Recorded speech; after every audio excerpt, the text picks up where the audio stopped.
Igreja, por que em nosso meio há tanta inconstância? Por que tanta variação extrema de disposição, de ânimo, de entusiasmo, de intensidade? Porque há quem num dia morreria por Cristo, e isso é legítimo, é autêntico, e no outro, ou tão somente para no outro, parecer ter escolhido morrer sem Cristo. Por quê? Tão facilmente nós oscilamos entre céus abertos e céus fechados. Por quê que orar sem cessar é tão fácil de decorar e tão difícil de praticar? O óleo derramado por Deus marca quem o recebe, é fato, mas quem se mantém transbordando? Há momentos em que a sensação é de estarmos sendo arrebatados por Deus, de tanta unção, de tanto óleo, mas quem se mantém transbordando? Não é sempre aquela história de receber num domingo, tão somente para durante a semana ver o azeite quase que evaporar. Parece que a energia e a vitalidade espiritual entram pós-culto e no decorrer do tempo, na reserva, e o que nos sobra é aquela medida ração, assoprando o foguinho, para que ele não se apague, para que a lâmpada não se apague, até a próxima vez em que juntos receberemos mais óleo de Deus. Não é difícil demais lidar com isso, amados? É difícil, porque isso também se traduz em fases em que tudo acontece, tudo dá certo, sucedidas por outras em que seu e-mail virou spam na caixa de correio dos céus, em que o silêncio de Deus nos tortura.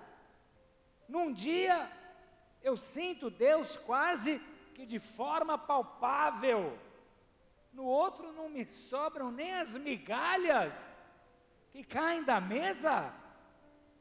No monte eu sou feliz, pleno, crédulo, convicto, no monte esperançoso, quase transladado, e ali no vale, em pouco tempo, em poucos momentos lidando com o vale, tomado por desespero, por angústias, por medos, por ameaças, me sentindo fraco. Em momentos onde a pergunta é: onde está aquela couraça da justiça? Onde está aquela força interior?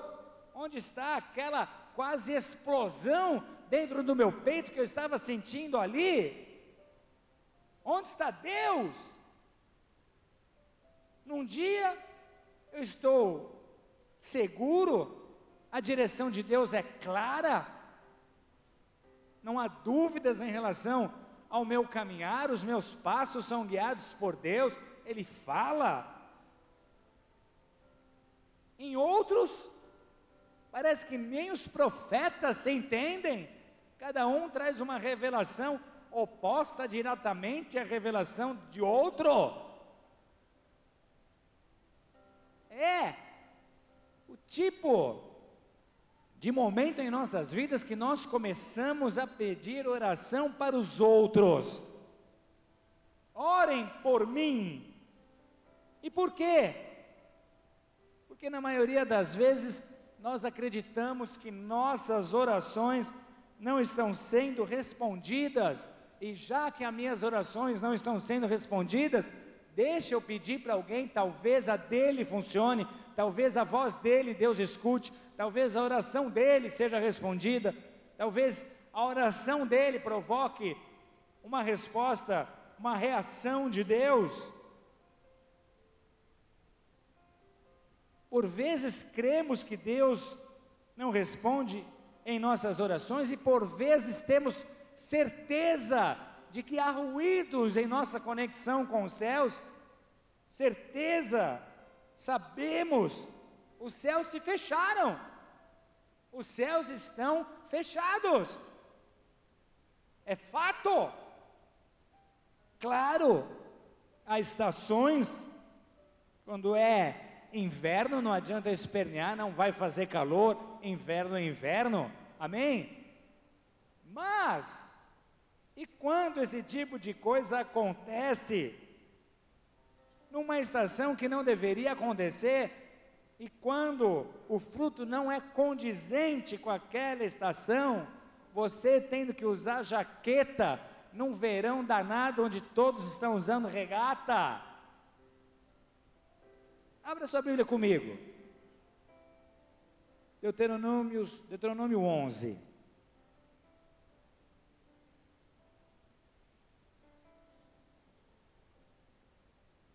capítulo 11, verso 16, quem for achando vai dizendo amém. Deuteronômio 11, verso 16, se essa pregação precisasse de um título, esse seria Céus Abertos ou Céus Fechados, faça a sua escolha. 11, verso 16 em diante diz assim: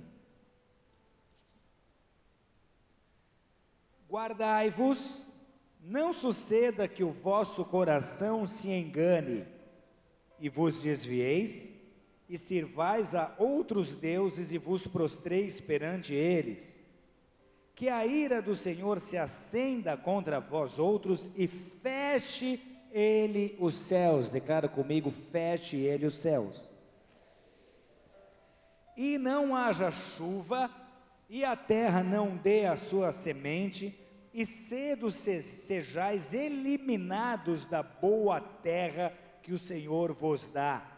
Ponde, pois, estas minhas palavras no vosso coração e na vossa alma, atai-as por sinal na vossa mão, para que estejam por frontal entre os olhos. Ensinai-a a vossos filhos, falando delas assentados em vossa casa, e andando pelo caminho e deitando-vos e levando-vos. Escrevei-as nos umbrais de vossa casa e nas vossas portas, para que se multipliquem os vossos dias e os dias de vossos filhos na terra, que o Senhor sob juramento prometeu dar a vossos pais, e sejam tão numerosos como os dias do céu acima da terra. Até aí. São palavras de Moisés, extraídas de um discurso de Moisés. O contexto era exatamente esse: Moisés recebe pela segunda vez as tábuas dos 10 mandamentos, e nesse discurso ele prova que tudo seria resultado de guardar e cumprir ou rejeitar mandamentos. O discurso exorta a obediência, mas fala também dos benefícios dessa obediência.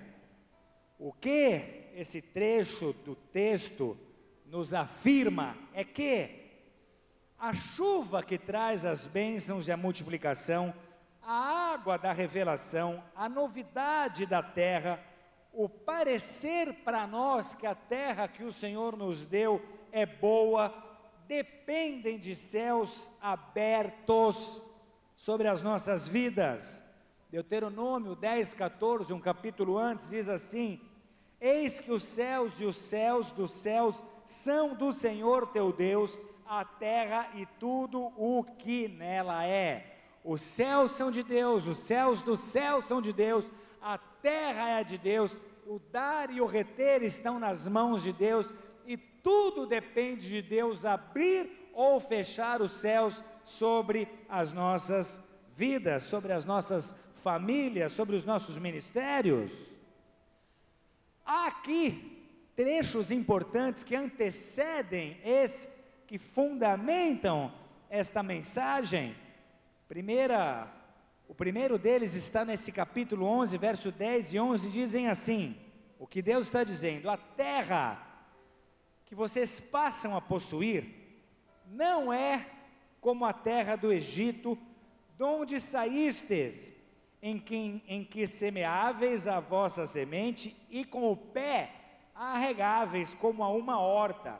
Mas a terra que passais a possuir é terra de montes e vales, da chuva dos céus beberás as águas.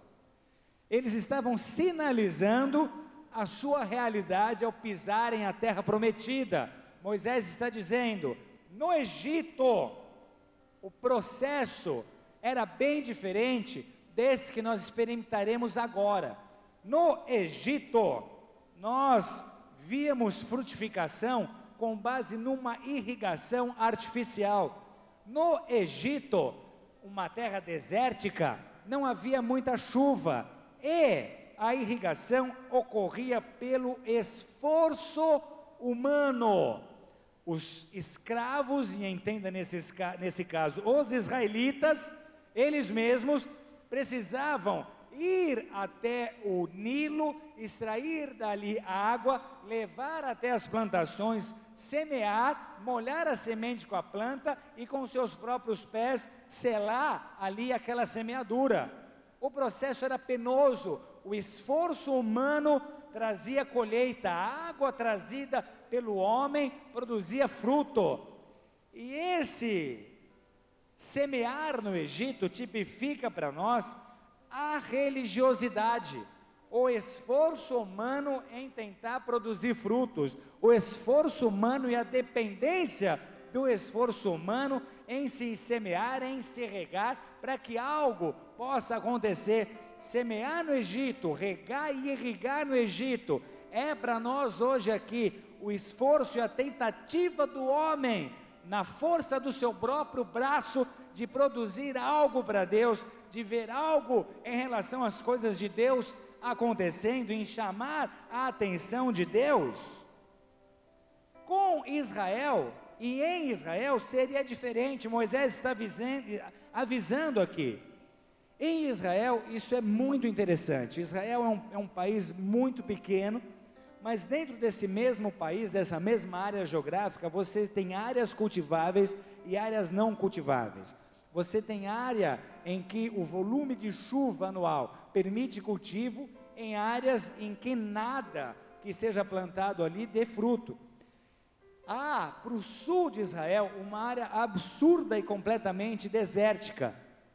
Porém, as áreas próximas dos montes são áreas cultiváveis, são áreas que recebem água de chuva. Na verdade, há abundante chuva sazonal em algumas regiões de Israel. Montes e vales é o termo que Deus usa, é a geografia específica para a chuva, porque onde não há montes, as nuvens carregando essa chuva atravessam e não chove ali, só chove onde a nuvem encontra um monte e ali ela é estacionada, bloqueada, e em função daquele monte, as regiões onde as chuvas se acumulam, existe água em abundância, ali a terra é fértil.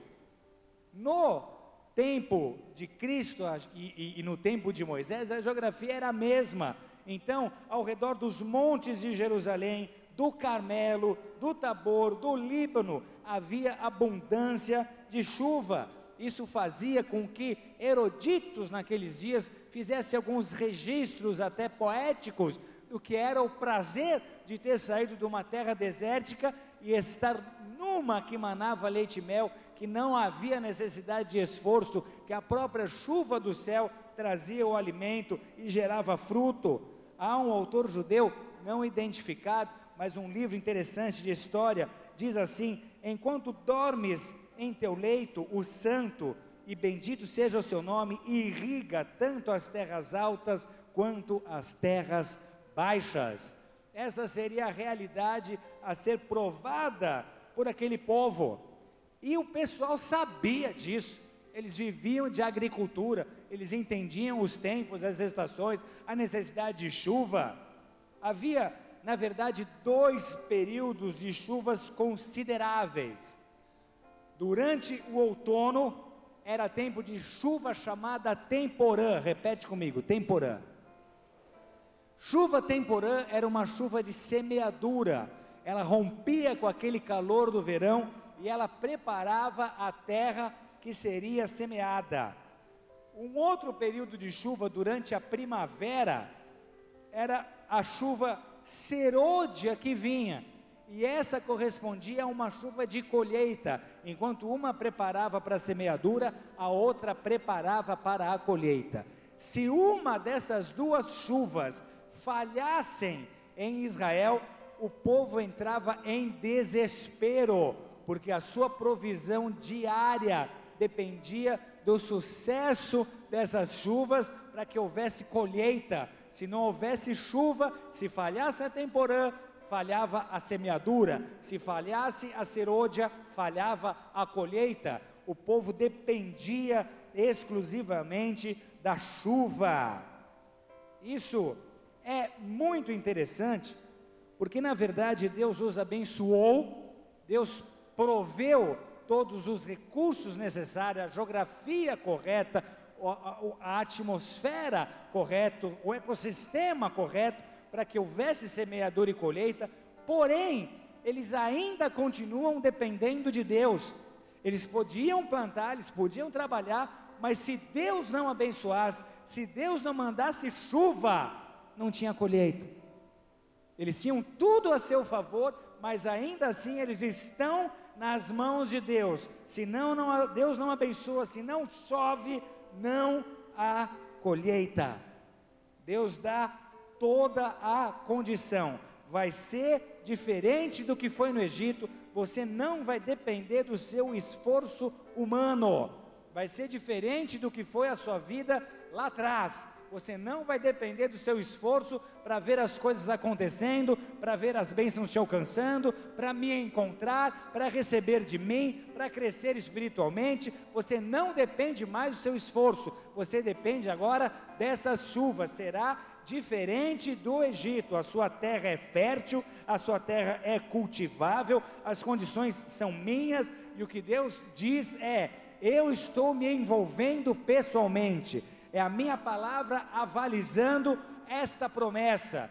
Deus diz ainda no capítulo 11, verso 13 a 15 o seguinte: se diligentemente observardes os meus mandamentos, de amar o Senhor vosso Deus, e de servi-lo de todo o vosso coração e de toda a vossa alma, darei as chuvas da vossa terra a seu tempo, as primeiras e as últimas, para que recolhais o vosso cereal, e o vosso vinho, e o vosso azeite. Darei a erva do campo aos vossos gados, e comereis, e vos fartareis. Deus chama esse povo a viver por fé em promessa. Ele está dizendo: eu cuidarei de cada detalhe, eu suprirei cada necessidade, as suas demandas são minhas. Eu supervisiono essa colheita do começo ao fim. De janeiro a dezembro, eu estou sobre você. Eu estou disposto a te abençoar. Estou disposto a fazer cumprir a minha palavra sobre a minha vida. Ele se envolve nessa história de fazer a palavra dele ser rema, ser viva, ser real para o seu povo. Ele está dizendo: não creia que na força do seu braço, que com base nas suas tentativas humanas, algo será construído. Rejeita essa ideia e se lança aos meus cuidados, porque viver nas minhas mãos é estar nas melhores mãos que vocês poderiam estar.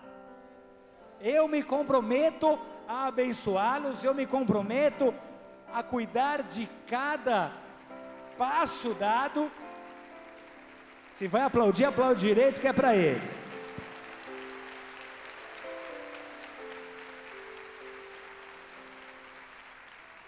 Eu me comprometo a cuidar de cada um dos seus passos. As portas, quem vai abrir sou eu. Você faz a sua parte, você envia os seus currículos, você faz os seus contatos, mas você já não depende desse teu esforço. Você vai descansar e eu vou fazer a chuva cair, o fruto vai aparecer na sua frente. Eu vou te abençoar, eu vou cuidar de você, eu vou trazer a transformação que você precisa, eu vou operar os milagres necessários. Não depende do teu esforço, não depende daquilo que você faz, mas depende daquilo que eu sou.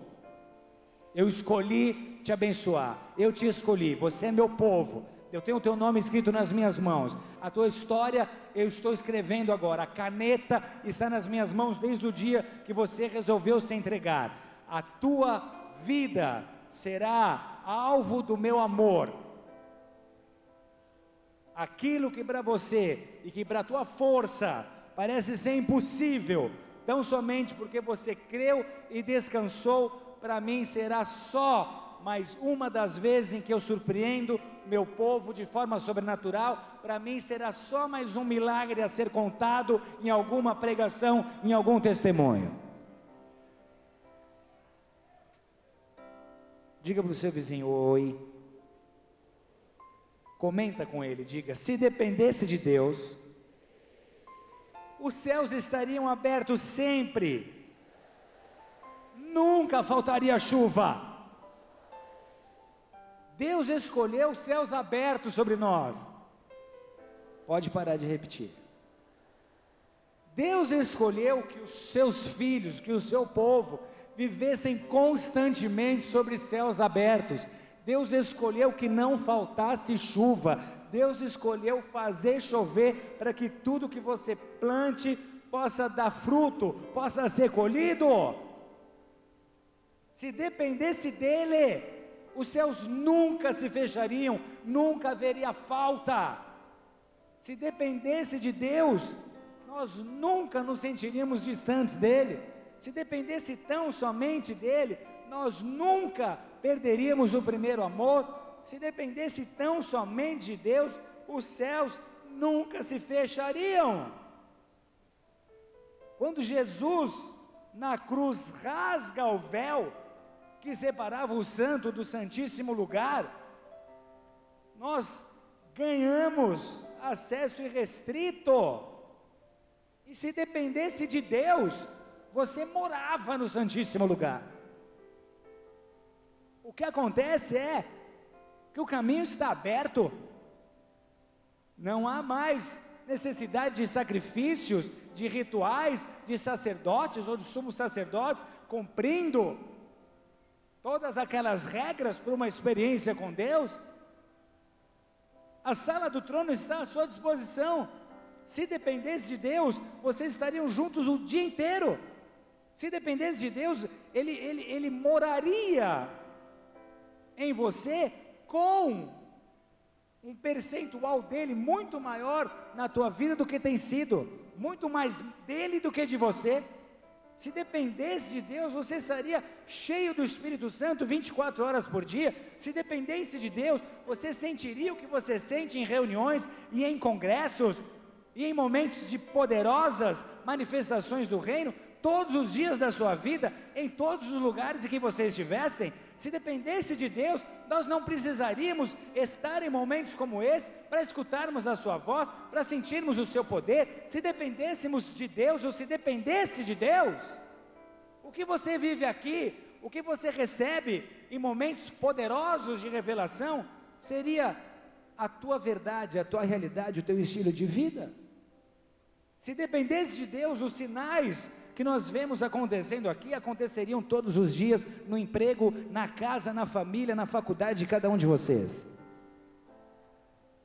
Se fosse só uma escolha de Deus, só uma escolha de Deus, o planeta já tinha sido evangelizado. Se fosse só a decisão de Deus, se dependesse só de Deus, a igreja já estaria vivendo num nível de poder e sobrenaturalidade muito acima daquele vivido na igreja primitiva. O véu se rasgou, ele está ali esperando. Ele não mudou de endereço e esqueceu de te avisar. Ele está ali. Agora, o programa divino culmina em interação. Sempre. Sempre. A maioria das alianças são bilaterais. 50% teu, 50% meu. Faz tua parte, eu faço a minha. Interação. Deus está dizendo: você vai plantar e você vai colher. É teu papel. É um princípio. O que você semear, você colhe. O que você plantar, você vai colher. Só que, da mesma forma que o povo, naquele tempo, em Israel, saindo do Egito, dependia de Deus, nós continuamos nessa dependência. Você tem a escolha de plantar e colher, porém a chuva ainda vem de Deus. Eu posso plantar, mas quem abre os céus ou não é Deus. Eu posso plantar, mas quem manda chuva ou não é Deus. Eu posso começar um projeto, mas quem diz se ele é bem sucedido ou não é Deus. Eu posso começar uma campanha de oração por restauração, mas quem diz se há restauração ou não é Deus. Eu posso orar por cura, mas quem diz se vai ter cura ou não ainda é Deus.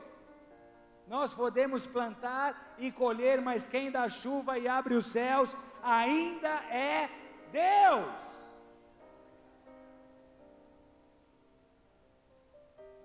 Se os céus se fecham, eu vou esfolar os meus dedos na enxada, vou me arrebentar de trabalhar, vou me esforçar, vou gastar e desgastar toda a minha energia. Se os céus não se abrem, e se não há chuva, eu não vejo nada, ou pouquíssimo.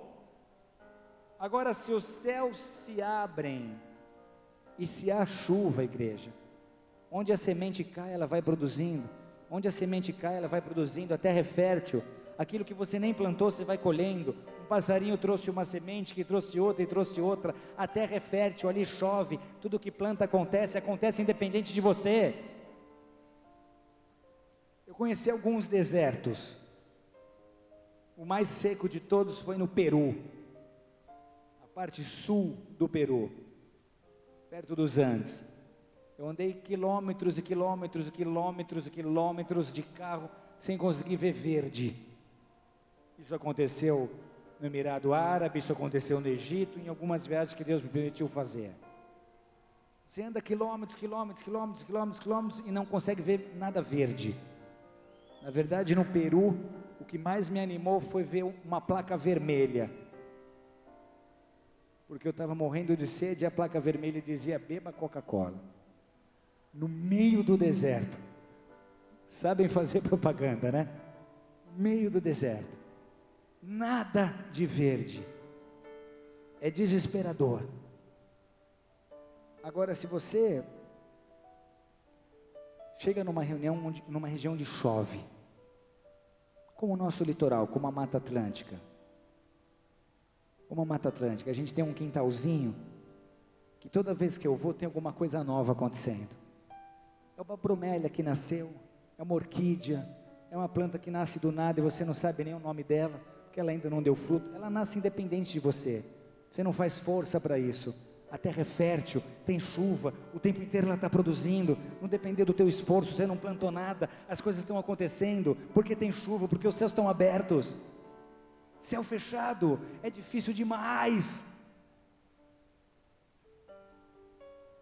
é árido, é escasso, é muito trabalho para pouco resultado. Agora, céus abertos é o que Deus escolheu para nós. Eu os levei para uma terra onde chove, tem chuva para semear, tem chuva para colher. Vai ser diferente do que era no Egito. Agora, a chuva continua dependendo de mim. Eu escolho abrir os céus para você, e você vai escolher céus abertos ou céus fechados. Se os céus estão fechados, algo está errado. Chama a atenção do seu vizinho de novo. e diz assim para ele: se os céus estão fechados, algo está errado, e não é com Deus. Se os céus se fecharam, algo está errado, e não é com Deus. Deus escolheu céus abertos. Por falar em chuva, lembrei de uma. O sujeito morreu e foi para o céu. Deus começa a interrogá-lo, dizendo: você morreu do quê? Ele disse: foi uma enchente, muita chuva. E quando ele ia começar a contar a história, outro sujeito no céu interrompeu e falou: que chuva que nada, cara, deve ser uma chuvinha de nada, você está aí reclamando. Ele: não, foi uma enchente, de verdade, choveu, a gente perdeu carro, teve gente que perdeu casa, algumas pessoas até morreram, olha eu aqui. Aí a voz interrompe de novo, o sujeito interrompe de novo para falar: que chuva que nada, cara, você não sabe o que é chuva. Aí ele fica bravo e diz: não, foi uma enchente, a cidade quase ficou debaixo d'água. E o outro diz: você não sabe de nada, você não sabe o que é chuva, isso foi uma chuvinha merreca que você está reclamando, você não sabe o que é chuva.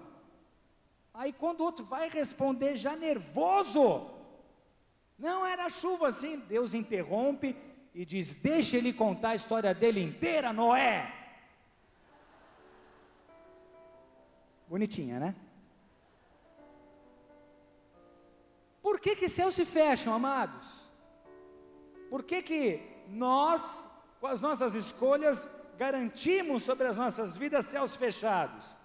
Verso 16 e 17, é claro, diz assim: guardai-vos, não suceda que o vosso coração se engane, e vos desvies e servais a outros deuses, e vos prostreis perante eles. Se isso acontecer, a ira do Senhor se acende, Ele fecha os céus, não vai haver chuva, a terra não vai dar semente, e logo cedo, ou muito cedo, vocês serão eliminados da boa terra que o Senhor vos deu. Sério, hein? Sério. Guardai-vos, prestem atenção, estejam atentos, vocês terão de lidar com a natureza que habita em vós. Por quê? Que no Antigo Testamento a história era sempre cíclica.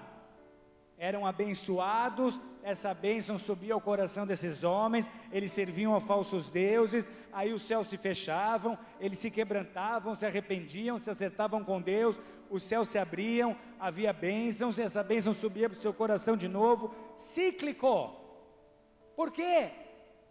Porque todo o tempo, o homem, apesar de querer andar com Deus, de ter zelo por Deus, de conhecer a importância de se estar apegado a Deus, tem que lidar o tempo inteiro com o seu coração, com a sua natureza.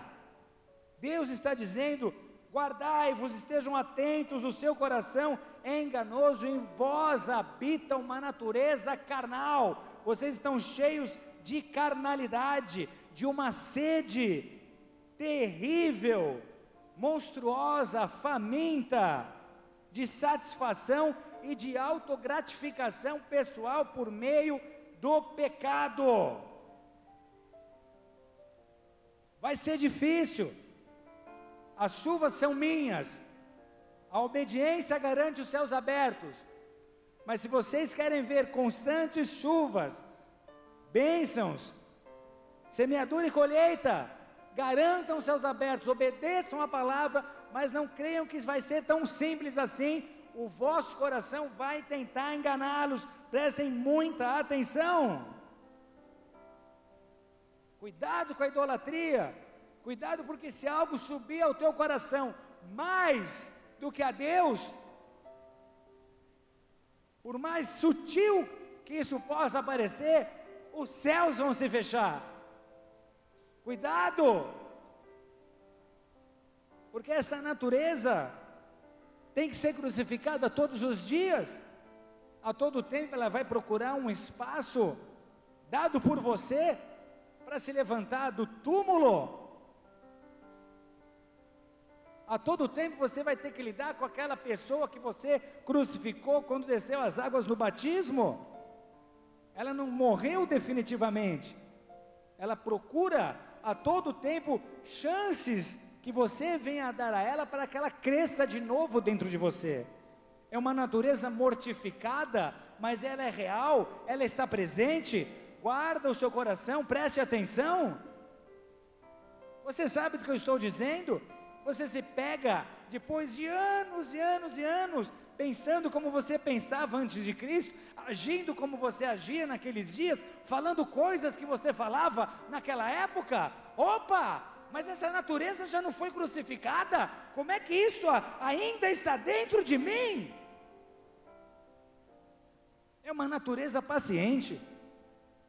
O teu compromisso com Deus foi legítimo, real? Ela foi para a cruz? Por outro lado, dizendo, o tempo vai passar, eu vou esperar 1 ano, eu vou esperar 2, eu vou esperar 3, 4, 5, uma hora você vai se decepcionar, uma hora você vai se frustrar, mais hora ou menos hora você vai se enfraquecer, e quando isso acontecer eu estarei lá, e quando isso acontecer, a sua natureza carnal, estará pronta para substituir a natureza espiritual. Guardai-vos, prestem atenção, isso é sério demais. Agora, como essa natureza se manifesta? Como ela ganha força em nós, a ponto de assumir o controle e fechar os céus sobre as nossas vidas? Em primeiro lugar, motivações erradas. Se você gosta de anotar tópicos, esse é o primeiro. Motivações erradas.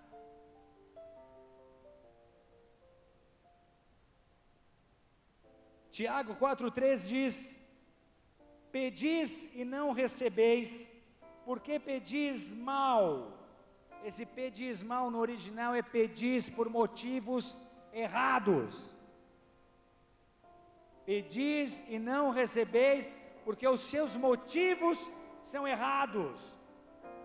Pedis e não recebeis, porque pedis mal para esbanjardes em vossos prazeres. Eu peço, eu busco e não acontece. Deus não responde. O problema está em Deus? O problema está em Deus? É a palavra, amados. Vocês pedem e não recebem porque estão pedindo mal, os seus motivos são maus, vocês pedem para esbanjarem os vossos prazeres.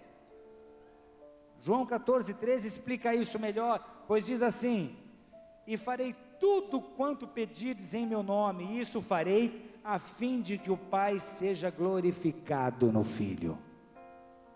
Perceberam a diferença? Tudo que vocês pedirem em meu nome, tudo que vocês pedirem em meu nome, que for glorificar o meu Pai, eu vos darei. Todos os seus pedidos, que sejam refletidos em glórias a Deus, tudo que venha a glorificar a Deus, eu farei. Tudo aquilo que é só para o seu deleite, para a sua satisfação pessoal, só vai revelar um motivo egoísta. Todos os seus motivos centrados em você mesmo serão reprovados. Agora, tudo que você buscar para a glória de Deus, nisso eu comprometo a minha palavra, isso eu te darei. Isso tem que nos levar a refletir na forma como nós temos feito as nossas orações. O verbo glorificar, no original, devota a reputação, o bom conceito e a estima dada a uma pessoa. A palavra glorificar, no Novo Testamento, ela vem de esplendor, de brilho, de majestade, que estão em Deus e em Cristo. Ou seja, nós devemos viver ou nós devemos pedir de forma a indicar quem é e o que é Deus em tudo o que fazemos. Amém? Quer o exemplo mais perfeito? O próprio Jesus. Você não percebe numa vírgula, numa história, num versículo, num capítulo dos evangelhos, Jesus se autoexaltando. Jesus pedindo algo para Ele mesmo, ou Jesus retendo a glória que era só de Deus? Me acha um versículo desse, onde Jesus retém a glória que era de Deus.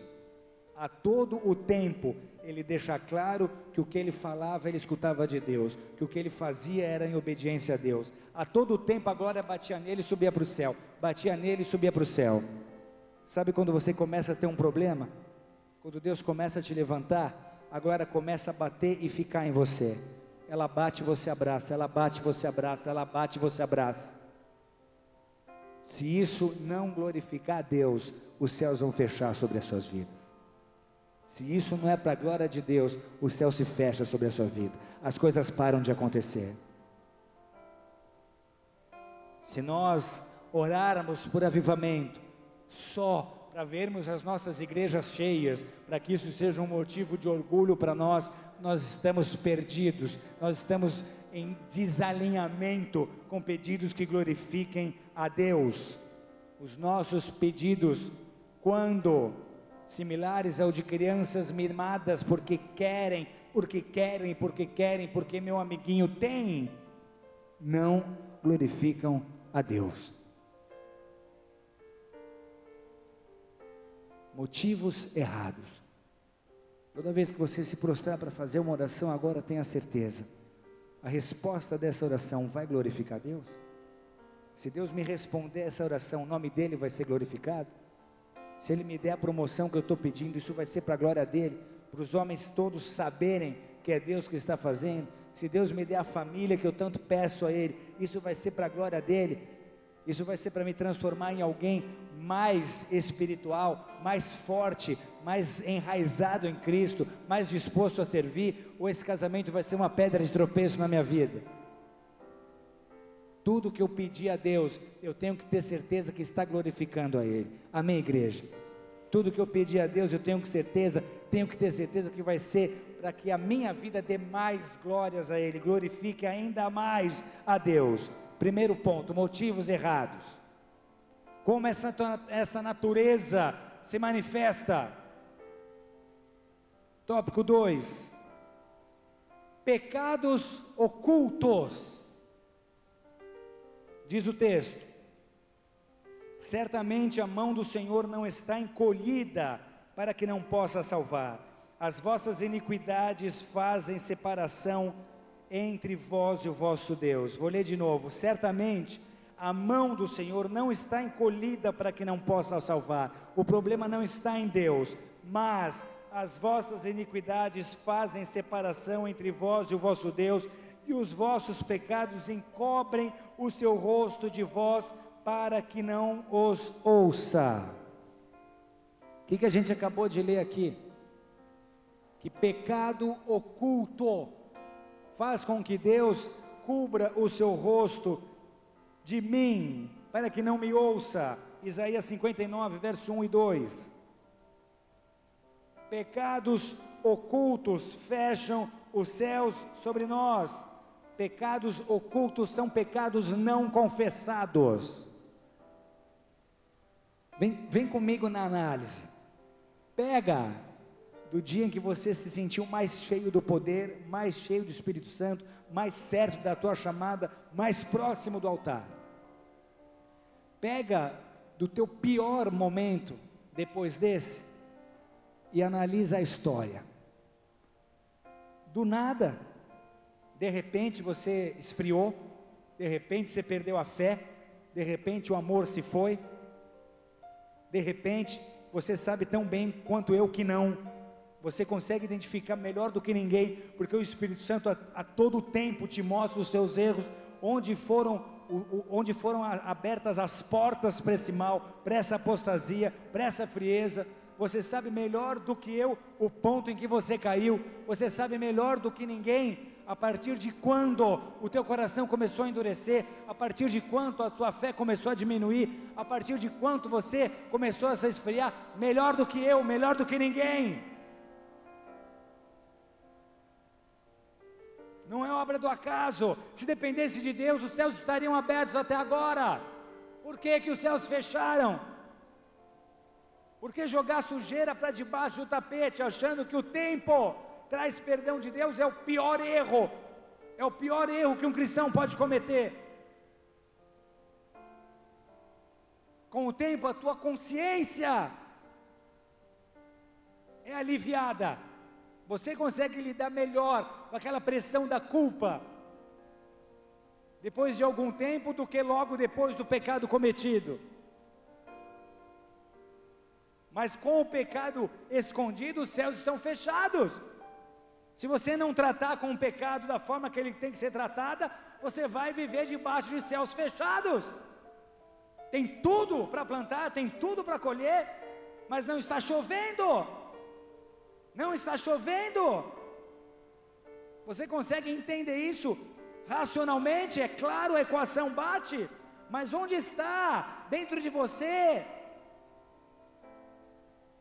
a disposição para se arrepender de verdade, para se quebrantar, para lidar com as raízes? Onde está dentro de você a disposição para confessar: Senhor, eu pequei contra Ti, eu pequei contra os céus, eu pequei contra a minha esposa, eu pequei contra a igreja, eu pequei.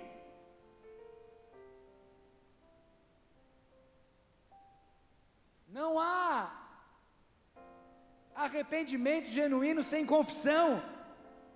Pessoas arrependidas de verdade confessam os seus pecados, pedem perdão a Deus, pedem perdão às pessoas contra quem pecaram. Pessoas que não se arrependem dos seus pecados estão a todo tempo arrumando justificativas para o pecado. Ah, mas também olha como ela me tratou. 3 noites seguidas que eu procurei, ela não quis nada comigo. Ela devia saber que eu sou homem e tenho as minhas necessidades. E também não é uma coisa tão séria assim, não é que eu caí em adultério. Foi só uns acessos na internet. Os olhos de Deus estão em todos os lugares. Os olhos de Deus estão em todos os lugares. Os olhos de Deus estão em todos os lugares. E aquilo que você faz em oculto, um dia vai ser declarado dos telhados das casas. Você pode estar achando que não vai haver consequência para o teu erro, mas enquanto você está ali pecando em oculto, os céus estão fechando-se sobre a sua vida. Os céus estão se fechando sobre o seu casamento. Os céus estão se fechando sobre o seu ministério. Você pode estar achando que é muito esperto porque apaga o seu histórico e ninguém consegue te pegar, mas os céus estão fechando sobre a sua casa. Os céus estão fechando sobre o seu casamento. Está faltando chuva, você já está tendo que dar com a sequidão. Se não houver uma disposição para romper com a escravidão, se não houver uma disposição para contar, para confessar, para pedir ajuda, você vai ter que lidar com isso. Os céus estarão fechados. E posso falar mais? Mais hora menos hora, Deus te arranca da terra prometida que Ele te deu. É o que diz o texto.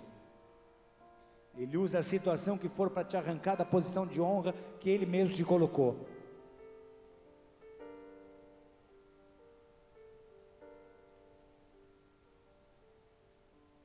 Quantas pessoas amam a Deus? Amam. Com tudo que têm, com tudo que são, de todo o coração, mas se sentem escravas do pecado. É mais forte.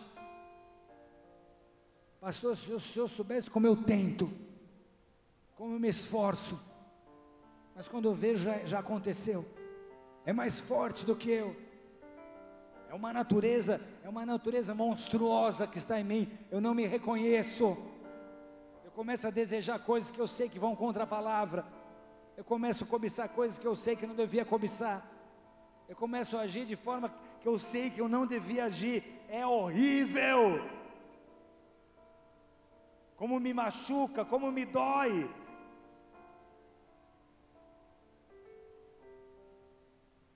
Amam a Deus de todo o coração, mas se sentem escravizados. Eu não sei o que acontece, mas por mais amor que eu tenha a Deus, por mais vontade que eu tenha de servir na casa de Deus, eu não consigo olhar uma mulher do pescoço para cima, pastor. Por mais que eu ame a Deus, por mais que eu queira estar na presença de Deus, eu Eu não consigo tratar, como a Bíblia diz, as mais velhas como mães, as mais novas como irmãs e até como filhas. É uma malícia, é uma natureza terrível, está me matando. Já pensei em desistir, já comecei a achar que eu não sirvo para o reino, que eu não sirvo para o evangelho. Eu amo a Deus, mas eu não consigo mudar, eu me sinto escravo. Você sabe do que eu estou dizendo? Está na hora de você matar esse lobo mau dentro de você. Não pode ver a Chapeuzinho passando com a cestinha? Faz de tudo pelo bolinho?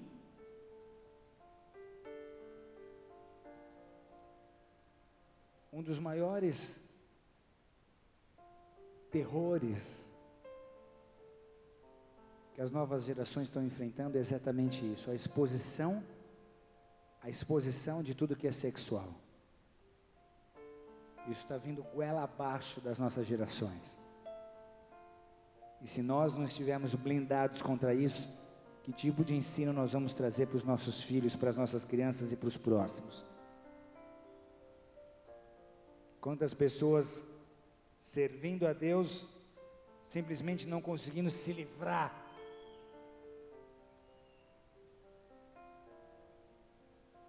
Está na hora de você matar o lobo mau dentro de você, amém? Quanto tempo isso vai durar? Eu achei que quando eu me convertesse, passava. Eu achei que quando eu me batizasse, passava, não passou. Eu achei que quando eu fosse ungido líder de célula, passava, não passou. Eu achei que quando eu fosse consagrado ao diaconato, passava, não passou. Eu achei que no presbitério, não passou. Porque não é a unção que te santifica, mas é a tua escolha de todos os dias crucificar a tua carne.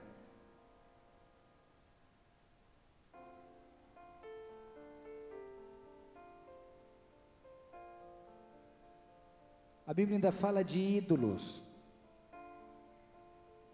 E quantas pessoas têm os céus fechados sobre si hoje?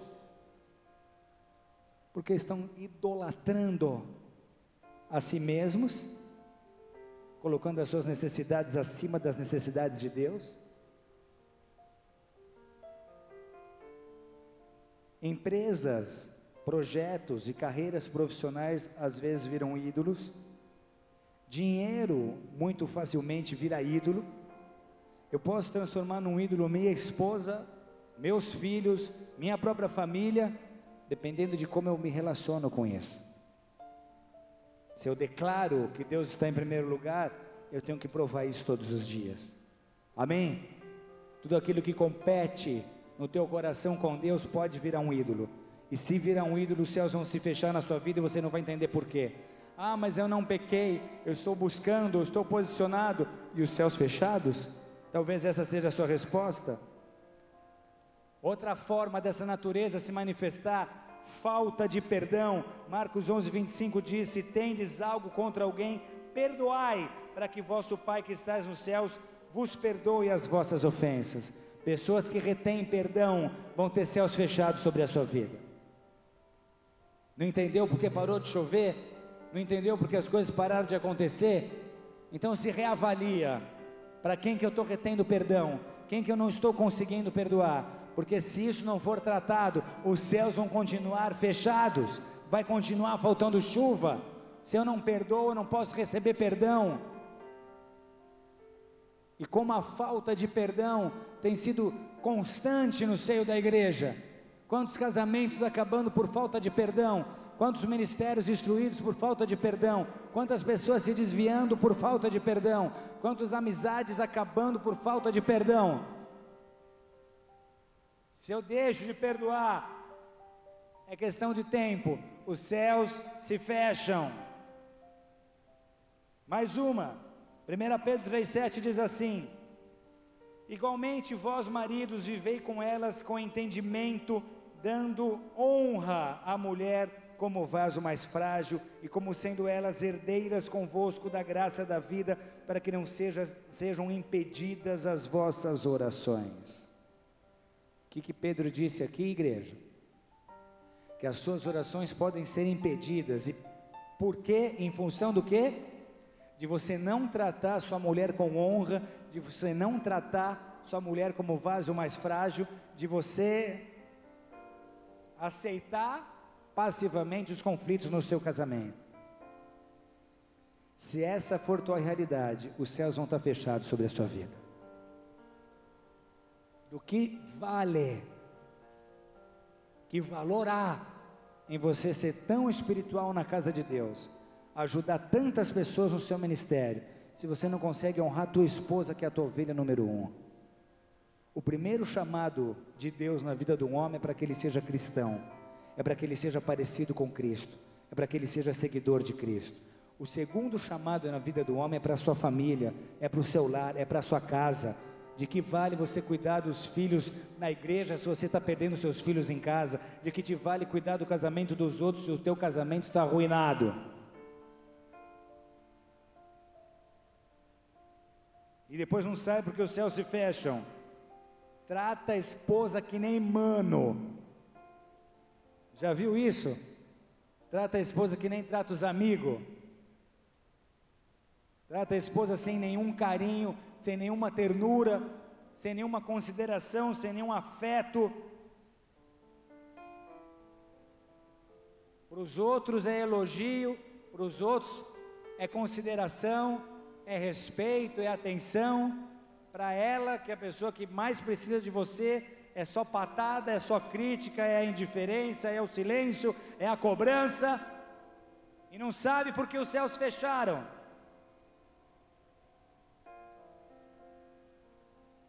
Tem vitória na igreja, tem vitória no trabalho, tem vitória na sala, na cozinha, na área de serviço e no quarto, na intimidade. É um fracasso. E não sabe porque os céus fecharam.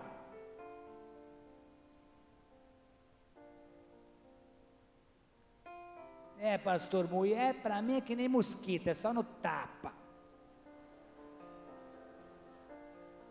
E não sabe porque não chove. E não está entendendo porque os céus fecharam. Porque esse escudo de bronze. Amados, se dependesse de Deus, os céus estariam abertos sempre. Nosso papel hoje é escolher abrir os céus vencendo a carne. Paulo disse: o bem que quero não faço, o mal que não quero esse faço. Ora, se eu faço o mal que não quero, já não faço eu, mas o pecado que habita em mim. Está claro, há duas naturezas operando simultaneamente. Qual você vai deixar crescer, qual você vai sufocar? Há duas naturezas operando em cada cristão. Qual vai dominar? Qual vai prevalecer? A vontade de agradar a Deus e a vontade de agradar a natureza caída. Qual vai permanecer? Qual vai prevalecer? Qual vai predominar? Para terminar, Romanos 8, 5 e 6. Pois os que são segundo a carne inclinam-se para as coisas da carne, mas os que são segundo o Espírito para as coisas do Espírito, porque a inclinação da carne é morte, mas a inclinação do Espírito é vida e paz. Para onde você vai se inclinar? É vida e morte. É a natureza carnal e a paz. São céus abertos ou céus fechados. O que você escolhe?